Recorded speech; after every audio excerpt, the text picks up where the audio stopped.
পরীকে রাজ কেন মানে মনে হলো যে জীবনসঙ্গী হবে, কিংবা পরীর কেন মনে হলো রাজকে জীবনসঙ্গী করবে? রাজের কাছে আগে শুনতে ও পাগল, আমিও পাগল। পাগলে পাগল চেনে। এখন এখন হলো আমার থেকে গান best একটা হঠাৎ answer করে নাই। গান মনে আসছে যে দুই পাগলের হলো মেলা। হ্যাঁ, ওরকমই। পরী কি মনে হয় সেম অ্যান্সার? হ্যাঁ মানে কেন পাগল মানে কি, পাগলামোটা আসলে কিসের? এটা এটা এটা তো ভালো এত পাগল তো আর কি। ভালো পাগলামি, অবশ্যই খারাপ না, মানে ভালো পাগলামি। আচ্ছা আসলে ও যেরকম, আসলে আমার মনে হয় যে আসলে আমাদের তো শুরুটা হয় আসলে সিনেমার মাধ্যমে, আসলে শুটিং করতে গিয়ে প্রেমে পড়ে দেন বিয়ে শাদী। তো আসলে প্রেম করার সিদ্ধান্তটা ছিল ওর, আর বিয়ে করার সিদ্ধান্ত ছিল আমার। তো ও যেমন প্রেম করার জন্য 1 সেকেন্ডও দেরি করে নাই, আর আমি বিয়ে করার জন্য 1 সেকেন্ড দেরি করিনি।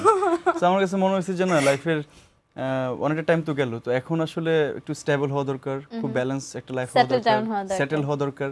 আর সেটেল হওয়ার জন্য ওর থেকে বেস্ট পৃথিবীতে আর কি হইতো না আমার, I think. So Oh, so sweet she of is you. My achievement. Oh, so sweet of